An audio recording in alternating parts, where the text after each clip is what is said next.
Des femmes devenues esclaves de leurs bourreaux enfermés dans un bunker, c'est ce qu'il s'est déroulé en Russie lors des années 1980 et j'espère que cette affaire est encore inconnue pour vous. Bonjour à tous, j'espère que vous allez bien et bienvenue dans cette nouvelle vidéo. Aujourd'hui nous allons traiter du cas d'Alexander Comyn et de son acolyte. Cette affaire est vraiment effroyable, donc j'espère qu'elle est encore inconnue pour vous. Mais comme d'habitude, si le contenu de notre chaîne vous plaît, n'hésitez pas à mettre un petit like, des commentaires, à vous abonner juste en dessous, ce n'est toujours pas fait afin de nous soutenir. Et sans plus tarder, c'est parti pour cette affaire.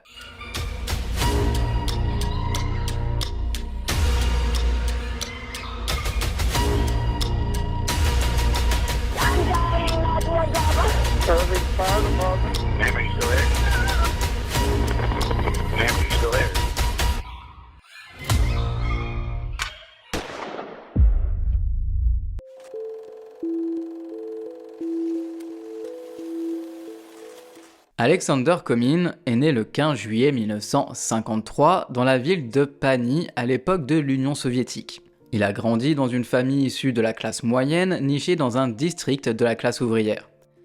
La vie d'Alexander était relativement calme. Sans grand incident à déclarer, il était un élève moyen qui ne se démarquait pas particulièrement des autres élèves et qui n'a jamais eu de problème de comportement. Rien de bien spécial donc à déclarer, rien qui a pu chambouler le jeune garçon, tout semblait aller pour le mieux. À la fin de la 8e année, et sauf erreur de ma part, en Russie ça correspond à la 3e en France, mais ça me paraît tout de même bien jeune, donc n'hésitez pas à me corriger si certains s'y connaissent mieux, Alexander a abandonné ses études afin de poursuivre son rêve, celui d'intégrer l'armée. L'adolescent ne voyait plus aucune valeur dans l'éducation et a commencé le processus d'inscription militaire. Quelques mois plus tard, Alexander a réussi les examens nécessaires pour entrer dans l'armée et était prêt à commencer sa carrière militaire. Toutefois, tout ne s'est pas vraiment passé comme il le souhaitait. À l'aube de son adhésion, il s'est retrouvé dans une altercation très violente avec deux hommes et contre toute attente, malgré qu'il était seul contre deux, l'adolescent leur a infligé de graves dégâts. Cet incident l'a conduit à son incarcération à l'âge de 18 ans, purgeant une peine de 3 ans de prison, ce qui a évidemment brusquement changé tous ses plans. Durant son incarcération, Alexander a découvert une passion pour la couture alors qu'il travaillait dans l'usine de couture de la prison. Le processus de couture et de création de vêtements l'a captivé à tel point qu'à sa libération, il a été déterminé à poursuivre ses études dans la fabrication de textiles. Vraiment de très beaux projets dans lesquels tout le monde lui souhaitait de réussir. Pendant ce temps, les histoires de vie racontées par d'autres détenus ont enrichi la compréhension du monde par Alexander, mais malheureusement pas pour le bien. Une histoire qu'il a trouvée particulièrement intrigante est venue de son compagnon de cellule, qui a été incarcéré pour l'enlèvement de plusieurs personnes sans abri. Ce dernier a raconté au jeune homme comment il a forcé ces personnes à peindre des œuvres d'art de monuments célèbres et à les vendre pour son propre compte. La manipulation du pouvoir pour accumuler la richesse a eu un impact profond sur le jeune Alexander. Il a vu pour la première fois un homme qui exerçait un pouvoir illimité sur les autres et voulait en faire l'expérience lui-même. Alors une fois libre, il a immédiatement poursuivi sa vocation, s'inscrivant dans un collège technique et obtenant rapidement un diplôme en design de mode et en couture. Malheureusement, malgré son dévouement et ses compétences dans ce milieu, il était vraiment très doué, le climat économique de sa ville natale qui s'est effondré ne l'a pas permis de trouver un emploi dans cette branche. Alexander a donc dû occuper d'autres emplois afin de gagner de l'argent, il a notamment été électricien, agent de sécurité et même pompier.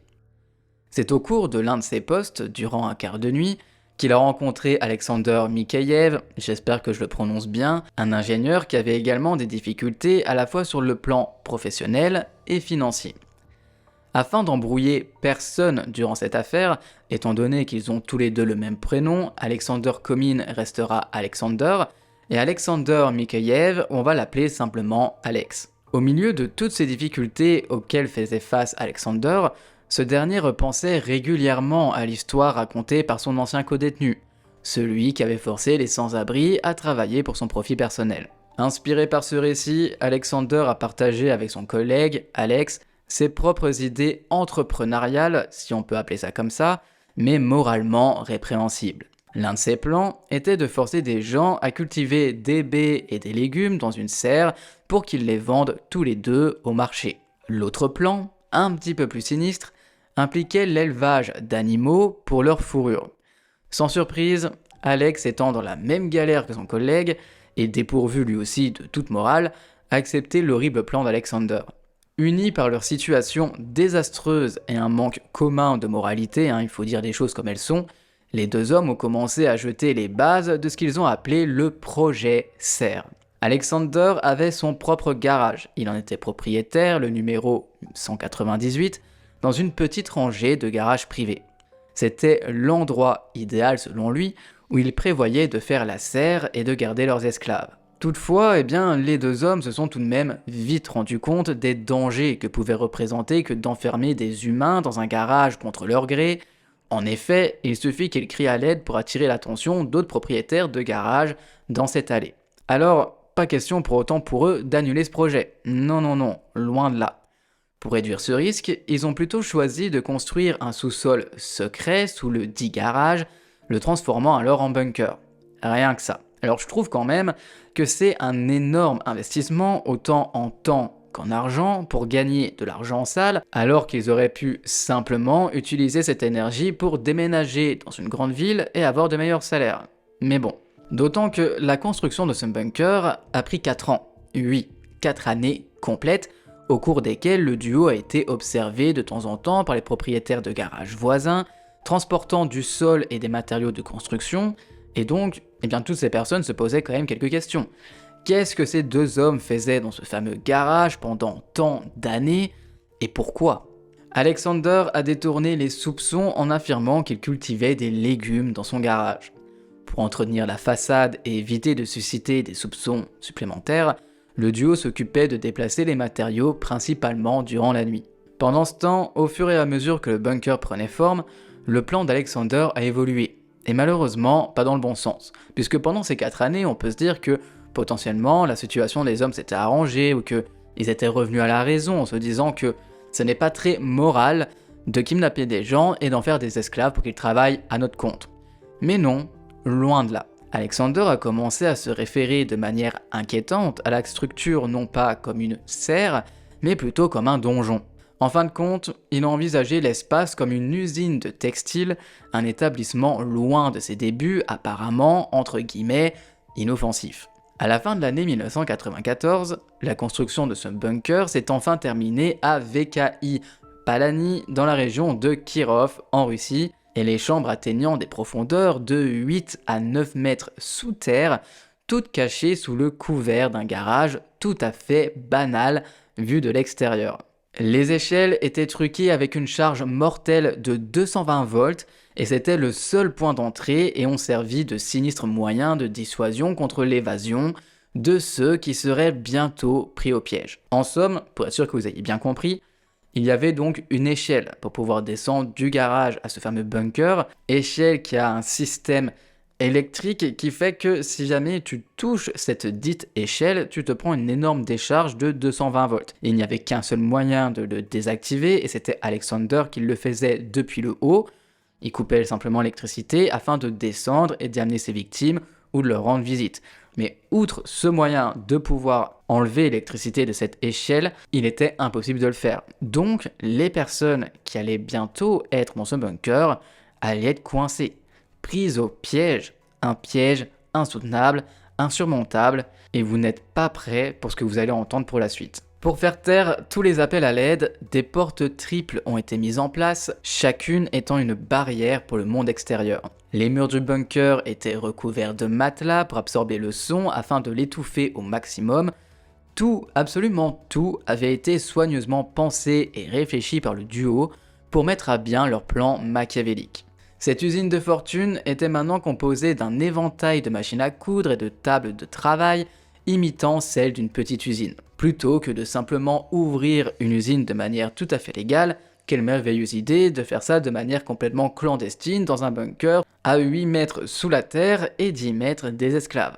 Non, parce que s'ils ont eu le temps et l'argent pour construire un bunker, parce que j'imagine que ça leur a coûté quand même pas mal d'argent de faire ça, ils avaient largement les moyens d'ouvrir simplement une entreprise. Le plan odieux d'Alexander consistait à forcer les femmes à travailler comme esclaves, où elles ont également été détenues en tant que prisonnières, et ce pendant de longues années. Motivés par le désir de s'enrichir grâce à l'exploitation de ces captives, les viles aspirations de l'homme s'étendaient au-delà du simple gain financier. Il envisageait, au-delà de tout ça, la création d'un royaume clandestin insidieux où les femmes esclaves seraient forcées de donner naissance à sa progéniture, donnant naissance à des générations successives d'esclaves, tous obligés de le servir et de l'idolâtrer en tant que leur souverain.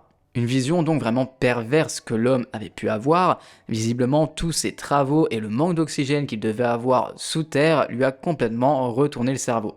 Une fois le bunker prêt, c'est au début de l'année 1995 que les deux hommes se sont lancés dans une chasse aux esclaves, cherchant des femmes pour les exploiter dans leur entreprise cauchemardesque. Le duo a alors conçu un profil pour leur proie. Des femmes qui étaient recluses, éloignées de leur famille, à la recherche d'un emploi et qui ne seraient pas immédiatement manquées par la société. Ils étaient essentiellement à la recherche d'âmes perdues, de personnes qu'ils sentaient qu'ils pouvaient facilement manipuler. Les deux hommes se sont promenés dans la ville pendant des semaines, se promenant dans les gares et les marchés à la recherche de celles qui correspondraient à leurs spécifications. Puis un jour fatidique, le 13 janvier 1995, une rencontre fortuite a réuni Alexander et Vera Talpa, une femme âgée de 33 ans qui lui a simplement, à la base, demandé une cigarette. Une conversation informelle a commencé, ce qui a conduit Alexander à inviter Vera à boire un verre dans son garage afin de célébrer le vieux nouvel an. Pour l'explication, du fait d'un décalage de jours entre les calendriers julien et grégorien, les fidèles issus de l'église orthodoxe russe célèbrent également leur propre nouvel an, dénommé localement l'ancien nouvel an. Dans cette région de Russie, il était normal d'inviter des gens dans des endroits comme un garage pour boire un verre, alors Vera n'a absolument pas vu le danger arriver et était même plutôt ravie de cette rencontre.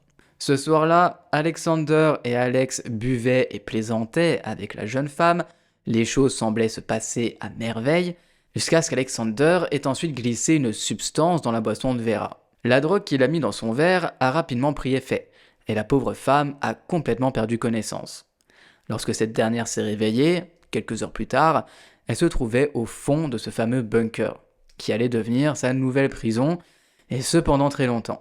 Alexander lui a expliqué en termes clairs qu'elle était maintenant captive, condamnée à travailler comme couturière dans cette prison, et elle a évidemment été avertie que la résistance serait reçue par la brutalité, la famine et même la mort. En somme, Vera n'avait pas d'autre choix que de se soumettre à eux. À l'extérieur, la famille de Vera a signalé sa disparition, mais malgré les efforts de la police, ils ont supposé qu'elle n'était finalement qu'une autre jeune femme en fugue, ce qui n'était pas rare à l'époque vu le contexte économique. Vera était maintenant piégée au fond de son bunker, sans que personne ne la cherche, sans que personne ne s'inquiète de son pauvre sort.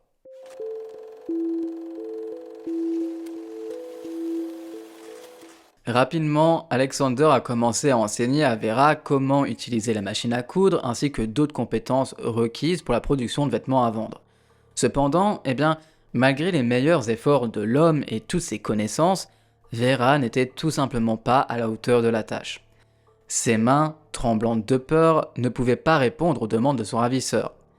La frustration des deux hommes n'a fait que s'accroître au fur et à mesure que le temps avançait. La peur que leur plan odieux ne se démêle avant même qu'ils ne commencent vraiment les dévorer. Alexander, cependant, a élaboré un autre plan. Il a demandé à Vera de lui donner le nom de quelqu'un qui était relativement bon en couture. Sous le poids de son immense pression, Vera a suggéré une connaissance qui était une couturière qualifiée. Cette personne s'appelait Tatiana Melankova, une femme âgée de 35 ans. Vera ne connaissait pas l'adresse exacte de Tatiana, mais elle connaissait au moins le nom de la rue où elle vivait. Évidemment, ça n'a pas du tout dissuadé Alexander qui s'est mis à parcourir toute la rue, à regarder dans les maisons pour pouvoir trouver cette femme qui correspondait à la description donnée par Vera. Dans une sombre tournure du destin, dans la même rue, Alexander est tombé sur un homme appelé Nikolai Malik, un autre détenu rencontré pendant son petit séjour en prison. Les deux hommes ont naturellement bavardé et il s'est avéré que Nikolai vivait aussi dans cette rue.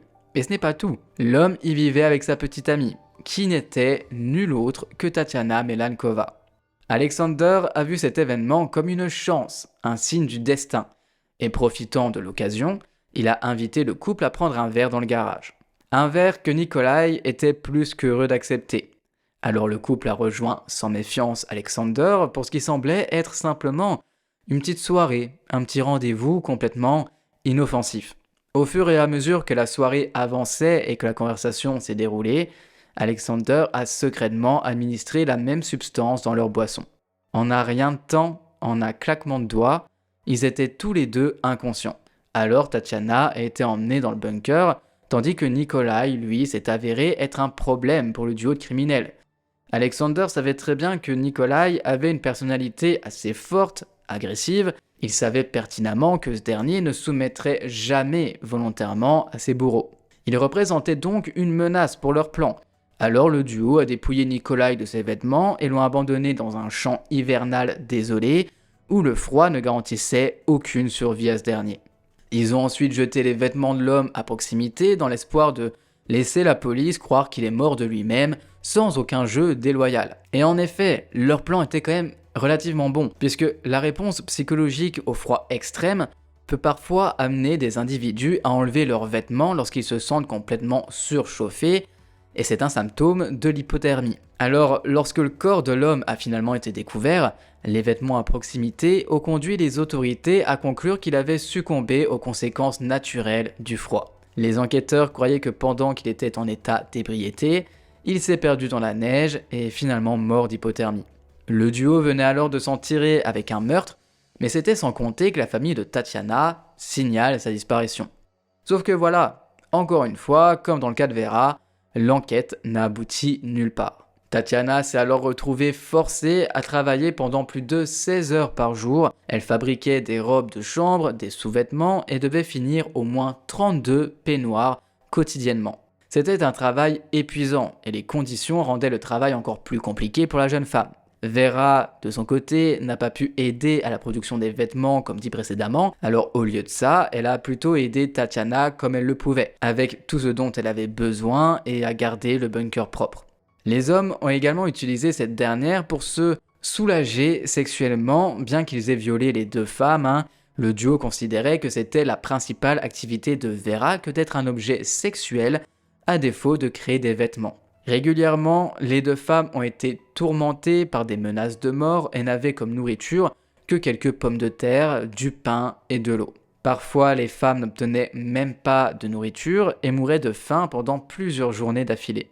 Vera et Tatiana n'étaient autorisées à se laver qu'une fois par semaine avec un seau d'eau à partager entre elles deux. Alors que les femmes subissaient toujours de la violence et des viols de leurs bourreaux, Alexander et Alex ont trouvé un marché pour vendre leurs vêtements, avec une demande pour leur production en constante évolution.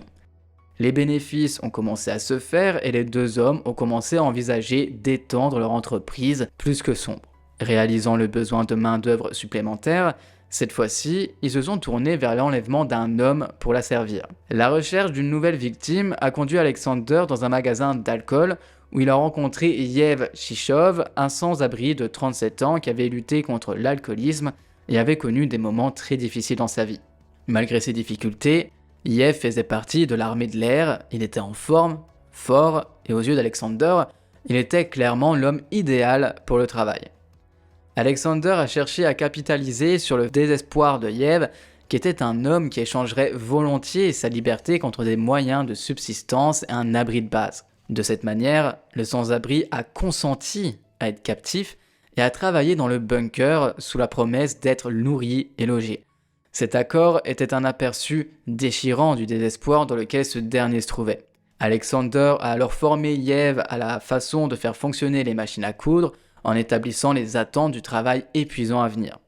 Mais encore une fois, pas de chance.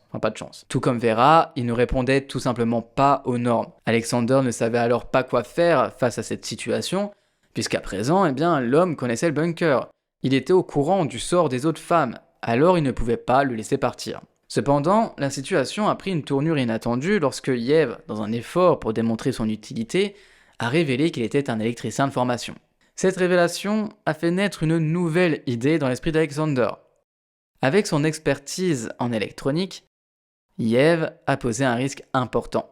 Il avait la capacité de désactiver l'alimentation des échelles électrifiées, ce qui pouvait donc conduire à l'évasion de tous les captifs. Cette nouvelle information a présenté une complication importante pour Alexander et il ne pouvait clairement pas négliger ce risque. L'homme a alors pris la sombre décision que Yev devait mourir.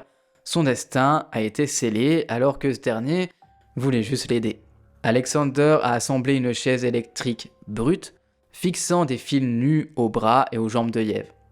Il a ensuite obtenu une dernière cigarette avant qu'Alexander n'ordonne aux deux femmes de livrer le choc mortel en allumant la charge. Cependant, Tatiana a refusé de se conformer, ne voulant pas franchir la limite du meurtre. Vera, par contre, elle l'a fait. Et Yev a été tué instantanément. Alexander a jeté le corps de l'homme dans une forêt déserte, et lorsque ses restes ont finalement été retrouvés, son alcoolisme connu a conduit les autorités, encore une fois, à attribuer sa mort à un empoisonnement accidentel, sans autre enquête supplémentaire. Après l'événement, et surtout le refus de Tatiana de se conformer aux demandes d'Alexander, ce dernier l'a battu avec une violence inimaginable, tout en montrant sa faveur envers Vera. Il a même, finalement, commencé à faire confiance à cette dernière, au point où Vera a, contre toute attente, pu quitter le bunker. Alors, non, bien sûr, pas de manière définitive, mais pour servir son bourreau. Alexander savait qu'elle ne s'enfuirait pas, mais qu'elle se conformerait et aiderait à faire entrer une autre personne sans méfiance dans le bunker.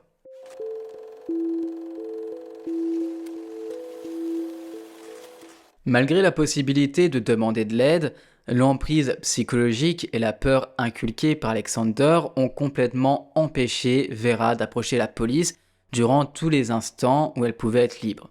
Elle est tragiquement devenue un instrument dans la poursuite de leur cycle odieux, et c'est de cette façon que le 16 juillet 1995, Tatiana Kekova, une femme âgée de 36 ans, s'est retrouvée dans cet horrible bunker. Malgré que cette dernière avait un emploi, son salaire n'était pas mirobolant et n'était pas suffisant pour subvenir à ses besoins. Alors, dans un moment de désespoir, cette dernière a volé un gâteau pour l'anniversaire de sa fille, un acte qui l'a lourdement impacté avec une audience judiciaire à venir et la menace d'une éventuelle incarcération. Lorsque Vera, sous la manipulation de son bourreau, a présenté une opportunité d'emploi à Tatiana Kekova, cette dernière, qui espérait se sortir de tous ses problèmes financiers et juridiques, a rapidement accepté. Cette femme, comme les autres victimes finalement, était désespérée et prête à accepter n'importe quelle offre d'emploi, et ce qu'elle ne savait pas, c'était qu'elle allait être conduite tout droit dans les profondeurs du sinistre repère d'Alexander. L'esprit de Tatiana K, cependant, s'est avéré formidable. Les conditions déchirantes du bunker, les abus physiques de son bourreau et ses essais violents n'ont pas anéanti sa volonté et son envie de survivre. Cette femme a riposté contre son ravisseur, elle a même protégé Tatiana M qui était en détresse, au point où elle envisageait même de mettre fin à ses jours, tant le quotidien était insupportable pour elle. Alors, vous allez voir, dans cette affaire, il y a beaucoup de Tatiana, donc à chaque fois, je vous donnerai Tatiana et la première lettre de son nom de famille, afin que vous puissiez faire la distinction. Tatiana K, avec son esprit brillant, a conçu une amulette maison pour Tatiana M comme un phare d'espoir, et a inscrit des phrases d'encouragement partout où elle le pouvait autour du bunker, promettant que la liberté serait un jour la leur. Sa détermination a été alimentée par l'amour pour sa fille et la croyance inébranlable qu'elle la reverrait un jour. Tatiana K a méticuleusement observé la disposition du bunker à la recherche de toute faiblesse, à la recherche de la moindre issue, la moindre possibilité de s'enfuir de ce donjon horrible. Elle a remarqué des échelles électrifiées et a essayé de trouver un moyen de leur couper l'électricité. À défaut, ce qu'elle a remarqué, c'est que chaque fois qu'Alexander entrait dans le donjon, il désactivait le système électrique, leur offrant, sans le savoir, une chance de s'échapper. S'emparant de ce moment, Tatiana K a réussi à piéger son bourreau dans une pièce, barricadant la porte avec divers objets. Dans une tentative désespérée de liberté, les deux Tatiana ont tenté de fuir, mais leurs espoirs ont été rapidement anéantis lorsqu'Alexander, alimenté par la rage, a réussi à ouvrir la porte et à attraper les deux femmes. La punition qu'il leur a infligée était, sans surprise, brutale et féroce, remplissant le bunker d'éclaboussures de sang tant sa vengeance était violente. Sa vengeance s'est intensifiée et l'homme a eu recours à l'utilisation d'un tuyau pour les coups, a étranglé Tatiana K, puis lui a brûlé les mains avec la flamme d'une grande bougie. La cruauté qu'elles ont toutes les deux endurée était horrible et a montré l'inhumanité de leur ravisseur. Alexander a alors présenté aux femmes un ultimatum déchirant pour sa punition. Ces dernières devaient choisir entre se faire scarifier la bouche d'une oreille à l'autre, comme le sourire du Joker, ou être marquées d'un tatouage du mot PX, un terme russe signifiant esclave, gravé sur leur visage. Face à ce choix cruel, les femmes ont opté pour le tatouage, un rappel permanent de leur captivité, mais qui les a épargnées de nouvelles mutilations physiques. Alexander a tatoué les lettres sur leur front et sous leurs yeux pour les dissuader de toute autre tentative d'évasion. Le bourreau a eu recours à des mesures encore plus extrêmes, puisqu'il attachait des chaînes soudées au mur du bunker, et chaque fois avant de descendre l'échelle, il envoyait un signal à l'aide d'une lampe. C'était le signal pour que cette dernière verrouille les chaînes autour de leur propre cou, poignets et chevilles, devant laisser obligatoirement les clés à la vue de leur ravisseur, assurant ainsi à ce dernier leur impuissance totale. Dans ces conditions horribles, la production de vêtements s'est poursuivie sans relâche. Tatiana M a travaillé jusqu'à l'épuisement, dormant ou mangeant à peine. À une occasion, la demande était si énorme qu'Alexander l'a forcé à fabriquer 32 robes en une seule journée. Vera, quant à elle, est restée complice, aidant à la chasse à de nouvelles victimes pour soutenir leur sinistre opération. Mais de façon complètement inattendue, Vera a disparu un jour et n'est jamais revenue. Mais il n'empêche qu'Alexander, restant confiant que la terreur qu'il avait inculquée à Vera était suffisante pour la faire taire à jamais, eh bien, elle n'était plus là, certes, mais elle n'allait pas le dénoncer. Donc, il est passé au-dessus. Il croyait fermement que peu importe où cette dernière pouvait s'enfuir, elle n'oserait jamais le dénoncer. Il n'a donc fait aucun effort pour la poursuivre. Et son hypothèse s'est malheureusement avérée vraie. Vera a choisi de ne pas révéler les horreurs qu'elle avait endurées. Elle a tenté de disparaître et d'avoir une nouvelle vie, laissant les autres captives seules faire face aux brutalités sans aucun espoir d'être sauvées. Vera étant maintenant partie, les deux hommes ont de nouveau parlé de ce qu'il fallait faire à présent, et comme d'habitude, le plan était de chercher encore plus d'esclaves. Alexander a de nouveau jeté un coup d'œil sur les marchés et les gares, et au début de l'année 1996, il a rencontré une jeune femme qui répondait à tous ses critères. Elle était timide, avait une belle silhouette et avait l'air complètement désespérée. Alexander l'a engagée dans une conversation, l'a attirée dans son garage avec la promesse de nourriture, d'un endroit sûr pour se reposer et surtout d'un emploi. Sa méthode était impitoyable et familière. Une boisson entrelacée de substances suivie d'un enlèvement dans le bunker. L'une des dernières victimes de son horrible plan était Tatiana Nazim, âgée de 27 ans et qui, à l'insu de Alexander, était en difficulté mentale. Ayant fui sa maison des années auparavant en raison de ses problèmes, malgré ses efforts pour la former aux machines à coudre et à la fabrication de vêtements, Tatiana N manquait de compétences et de capacités mentales pour la couture. Mais l'homme avait trouvé une autre utilité pour elle. Elle a été reléguée au rôle de maîtresse. Une nouvelle indignité au milieu de sa captivité. Elle devait faire plaisir à ses deux bourreaux, remplaçant le rôle de la Vera disparue. Pendant ce temps, les vêtements se vendaient bien sur le marché, la demande était élevée et le duo a commencé à envisager une expansion dans de nouveaux territoires. Ils ont alors forcé les captives à fabriquer des robes pour les prêtres et d'autres vêtements religieux. Ils ont produit de grands drapeaux complexes et des articles destinés à des institutions publiques comme pour la police. Cependant, ces entités, invoquant des contraintes budgétaires, ont refusé l'achat de tous ces produits. Mais les deux bourreaux gagnaient maintenant de l'argent grâce au travail forcé des autres, et l'expansion était dans leur esprit. Ils ont construit une ferme de concombres, l'équipant de chauffage pour la culture tout au long de l'année, et ont forcé leurs captives à cultiver les cultures. Une récolte abondante s'est développée, ce qui a fait un bon profit pour le duo. Ensuite, ils se sont étendus à inclure les pommes de terre. Cependant, la production a eu un énorme problème lorsque l'occupant d'un garage voisin a soulevé des plaintes au sujet de la chaleur excessive, qui était devenue trop importante à supporter, et alarmé par le risque d'être découvert, le duo a immédiatement mis fin à leur opération, retournant au bunker et à la fabrication uniquement de vêtements.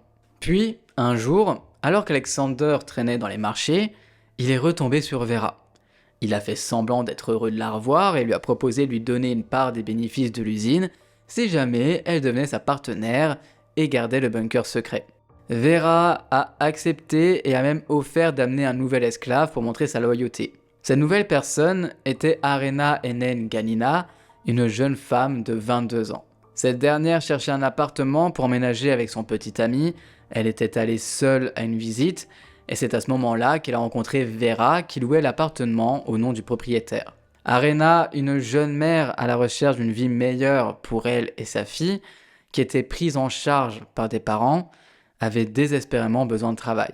Son éducation limitée et son manque d'expérience avaient entravé sa recherche d'emploi, alors Vera a exploité toute sa vulnérabilité, lui offrant un lien avec un employeur potentiel, puis elle lui a donné un verre avec la substance mélangée, rendant rapidement Arena inconsciente. Vera a aussitôt appelé Alexander et ensemble, ils l'ont amené jusqu'au bunker. Lorsque la nouvelle victime s'est réveillée quelques heures plus tard, elle était terrifiée par la situation, mais soulagée de voir Alex, qu'elle connaissait depuis son enfance. Elle pensait qu'elle allait être sauvée, a demandé naïvement et désespérément de l'aide à ce dernier, mais il a refusé et l'a même violée. Il est inconcevable d'imaginer comment cette dernière a dû se sentir après que tout ceci ne se soit produit. Bien sûr, Alexander de son côté avait malgré tout prévu de se venger de Vera. Il n'avait absolument pas l'intention de partager les bénéfices avec cette dernière, son véritable but était de faire d'elle un exemple, d'inculquer la peur aux autres captives. L'homme a alors attaché Vera à la table avec laquelle les vêtements étaient habituellement fabriqués et l'a réduite au silence à cause d'un bâillon, commençant à enfoncer des aiguilles sous ses ongles. L'agonie était si intense que Vera a perdu connaissance. Alexander a ensuite essayé de forcer Tatiana M à terminer sa barbarie en injectant de l'antigel à Vera. Encore une fois, comme arrivé précédemment, et malgré sa punition, Tatiana M ne voulait pas s'en charger, mais craignait malgré tout les répercussions si elle ne se conformait pas à son bourreau. Alors, par un élan de générosité, je sais pas si on peut appeler ça comme ça, Vera, pour empêcher Tatiana de devenir une meurtrière, a choisi de boire elle-même l'antigel, épargnant aux autres femmes le fardeau du meurtre. La mort de Vera a été extrêmement longue et douloureuse, a duré 15 heures de douleur intense alors que le poison passait à travers son corps. Une fois qu'elle est morte, les deux hommes se sont simplement débarrassés d'elle dans une rivière voisine. En mars 1997, l'état de Tatiana N s'est complètement détérioré. Les symptômes de sa maladie mentale ainsi que la leucémie l'ont rendue gravement malade. Cette dernière avait besoin de beaucoup de soins professionnels et Alexander l'a considérée comme un nouveau fardeau à se débarrasser. Les autres captives ont alors tenté, dans un dernier espoir d'humanité chez leur bourreau, de plaider pour sa libération afin qu'elle ait accès à un traitement hospitalier, arguant que, compte tenu de son état, elle ne serait pas crédible si elle s'exprimait quant au bunker. Alexander a alors testé la compréhension de Tatiana N sur la réalité, en remettant en question son identité et sa compréhension de sa situation. Dans sa réponse, elle s'est identifiée comme une étudiante vivant dans un cours intensif de confection dirigé par Alexander Comyn. Malheureusement, sa réponse a scellé son destin à ses yeux et il l'a considérée comme un risque majeur. Il l'a donc affamée pendant des jours durant, avant de mettre cruellement fin à ses jours avec des injections d'antigel.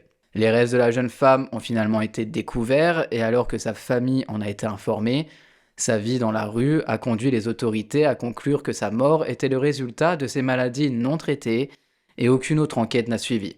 De retour dans le bunker, l'intérêt d'Alexander pour Arena est devenu une romance tordue. Elle était jeune et semblait complaisante, des traits qui plaisaient énormément à l'homme. Après la mort de Tatiana N, Alexander a organisé une petite fête dans le bunker, offrant des friandises sucrées dans une tentative de soudoyer la jeune femme. Cela ne s'était évidemment jamais produit auparavant, alors cette dernière était terrifiée par la situation, mais elle a rapidement fait face à une décision cruciale. Lorsqu'Alexander est parti, les autres femmes l'ont supplié de rendre l'appareil aux avances de l'homme. Elles l'ont vu comme une stratégie de survie et surtout une chance, peut-être, de s'échapper un jour de ce bunker. Alors la jeune femme, le tout pour le tout, a joué son rôle de manière convaincante, écrivant des poèmes que Alexander, dans son illusion, croyait qu'ils avaient été écrits pour lui. Ces mots ont en fait été écrits pour son petit ami qu'elle rêvait de retrouver chez elle, mais lorsqu'Alexander les a lus, ça l'a ému aux larmes. Il est tombé profondément amoureux de la jeune femme. Alexander, maintenant sous l'influence d'Arena, a révélé sa vision grandiose et dépravée pour l'avenir. Un royaume clandestin de femmes esclaves, forcées d'accoucher de ses enfants. Il a envisagé Arena comme sa femme officielle et a fait plusieurs tentatives pour concevoir un enfant avec elle, recourant à des méthodes grotesques comme l'insémination artificielle avec un instrument servant à l'origine à fourrer des dindes lorsque les méthodes naturelles ont complètement échoué. En utilisant son influence sur Alexander, Arena l'a persuadé que les conditions du bunker n'étaient pas un bon endroit pour concevoir des enfants et qu'il devrait plutôt essayer ailleurs. La jeune femme a alors déclaré ceci. Presque immédiatement, il m'a expliqué ses sentiments. Il a dit qu'il voulait m'épouser. Alors à mon tour, j'ai demandé qu'il n'y ait plus de harcèlement à l'égard des autres femmes, même si elles ne répondent pas à toutes ses attentes. Il a commencé à nous apporter de la nourriture normale. Il a demandé à Tatiana de me faire une belle robe. Je n'avais pas mes propres vêtements. Il m'a emmené à l'étage pour respirer de l'air frais. Cependant, il m'a immédiatement prévenu qu'il ne servait à rien crier. Personne ne m'entendrait de toute façon. J'ai décidé de jouer avec. J'ai dû faire semblant. Il était très difficile de prétendre que j'aimais un meurtrier, un homme qui se défoule sur les femmes, un fou. Mais je n'avais pas le choix. Il ne cessait de me demander si je l'aimais, et je répondais sans cesse que oui. Je ne sais toujours pas comment il n'a rien soupçonné.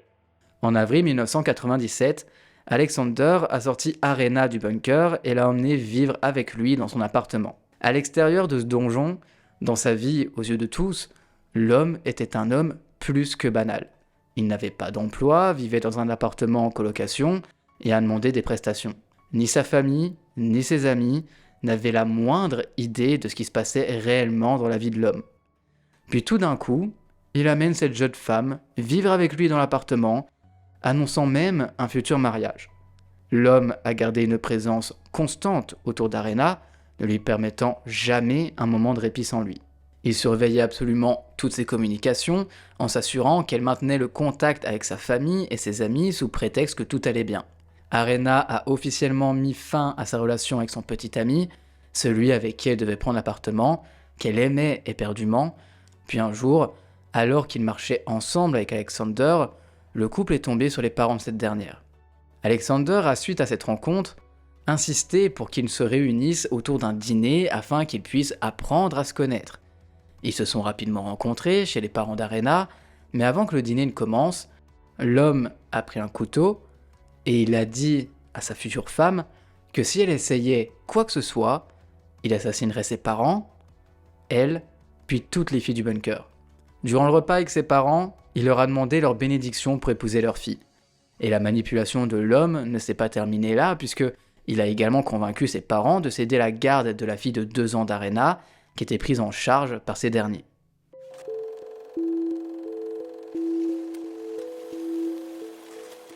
Alors que le mariage se rapprochait, Alexander a acheté une robe pour Arena et ils ont fixé une date pour la cérémonie. Mais le destin est intervenu lorsque le grand-père d'Arena est tragiquement décédé. Et même si c'est un énorme malheur, c'est un bonheur pour Arena, puisque Alexander était un homme superstitieux et croyait que c'était un mauvais présage. Il a alors décidé de retarder le mariage. Pendant ce temps, le désespoir d'Arena de s'échapper a augmenté, d'autant plus que son bourreau et futur mari lui a parlé de ses plans pour les femmes dans le bunker. Arena était celle qui était chargée de cuisiner de la nourriture pour le reste des otages. Et c'était Alexander qui le rapportait, mais il lui a dit une fois d'empoisonner leur nourriture parce qu'il voulait s'en débarrasser. Cependant, la jeune femme a refusé. Son plan de secours, toutefois, était encore pire. Enterrer les femmes vivantes en remplissant le bunker de terre et en les laissant suffoquer. Une horreur. Arena avait alors besoin de trouver un moyen de s'enfuir, et rapidement, parce que sinon son sort allait sûrement être scellé à jamais, ainsi que pour les autres jeunes femmes. L'occasion s'est présentée lorsque Alexander, qui a dû subir une petite opération et avait besoin de rester à l'hôpital pendant quelques heures, a laissé Arena seule à la maison pour la première fois. S'emparant de cet instant, le 21 juillet 1997, Alexander, préoccupé par son rétablissement, a permis à Arena d'emmener sa fille chez le médecin toute seule. Ce niveau de confiance sans précédent a offert à la jeune femme la chance qu'elle attendait. Une chance de se libérer du cauchemar et de sauver non seulement elle-même et sa fille, mais aussi les femmes encore piégées dans le bunker. Avec la petite somme d'argent laissée par son bourreau, Arena a décidé que c'était maintenant ou jamais pour s'enfuir. Elle s'est précipitée à l'arrêt de bus en étant bien sûr complètement paranoïaque à l'idée qu'elle était sûrement suivie et qu'il s'agissait peut-être d'une sorte de test de la part de ce dernier. Arena s'est rendue directement au poste de police et quand elle y est arrivée, elle a expliqué aux policiers tout ce qu'elle savait et subissait de la part de l'homme. Malheureusement, et ça va en énerver plus d'un, les agents pensaient qu'elle avait tout inventé et lui ont dit d'arrêter de regarder des films d'horreur. Choquée mais pas vaincue, Arena s'est rendue au département des enquêtes criminelles. Là, elle a demandé à parler à une vieille connaissance ou, une fois dans son bureau, a vu des photos des femmes qui étaient captives sur un tableau d'affichage pour les personnes disparues. Elle a parlé à l'officier de son épreuve déchirante et a indiqué les photos des femmes disparues. Cette fois, l'officier l'a cru et s'est assuré que Arena et sa fille étaient dans un endroit sûr, puis ont immédiatement envoyé une équipe au garage. Alexander a de son côté été rapidement appréhendé, les officiers ont localisé l'entrée du bunker, mais vous vous doutez bien que l'homme a continué de nier toutes les accusations à son égard. Arena avait averti les agents de la tension mortelle sur les échelles à l'entrée du bunker, de sorte que l'agent de police a menacé l'homme que, s'il était blessé, Alexander serait accusé du meurtre d'un policier. L'homme, présent avec eux, a alors coupé l'alimentation électrique, ouvrant la voie au sauvetage des femmes et au démêlage du règne de terreur des deux Alexander. En sortant du bunker, les deux femmes, les deux Tatiana, ont dû se protéger les yeux, se couvrir le visage et se protéger en entrant dans la lumière du jour pour la première fois en plus de 2 ans. Après l'arrestation, Alexander a admis les actes odieux, mais a encadré ses actions comme des actions charitables. Il a affirmé fournir un abri et la nourriture à ceux qui n'en avaient pas. Bah tiens, la belle affaire. L'enquête a immédiatement fait la une de tous les journaux et une vague d'incrédulité et d'horreur est tombée sur les gens qui pensaient connaître Alexander Comyn. Ils ont été confrontés à la réalité effrayante sur l'homme, ses amis et voisins ont du mal à comprendre comment une personne aussi ordinaire pouvait masquer la vérité de son comportement odieux. Alex a également été arrêté et n'a pris aucune responsabilité pour ses actions. L'homme s'est décrit comme un participant réticent, forcé de s'en conformer par sa peur de ce qu'Alexander pourrait faire à ses proches, prétendant que son acolyte l'avait menacé à plusieurs reprises. Lorsque Tatiana M et Tatiana K ont révélé publiquement leur visage tatoué à la télévision, les autorités locales ont créé des cagnottes pour financer le retrait du tatouage, qui coûtait environ 400$. Tragiquement, il n'y a pas eu de dons, ce qui reflète un manque d'empathie de la part du public envers ces femmes. Certains ont même injustement blâmé les victimes pour ce qui s'est passé. En juin 1999, le procès contre Alexander Comyn a commencé et l'homme a été condamné à la prison en perpétuité, tandis que Alex, quant à lui, a été condamné à 20 ans de prison seulement.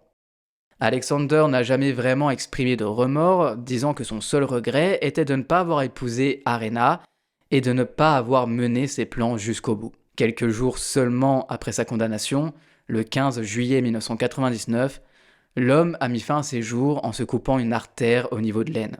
Malheureusement, malgré leur libération, les victimes ont été évitées par la société et ont traversé des difficultés particulièrement cruelles. Le passé les hantait toujours, partout où elles allaient, elles n'avaient aucune chance de trouver un emploi et aucune chance d'avoir une vie normale. Tatiana M, qui était captive depuis un long moment, a été particulièrement dévastée parce qu'elle avait vécu sous terre.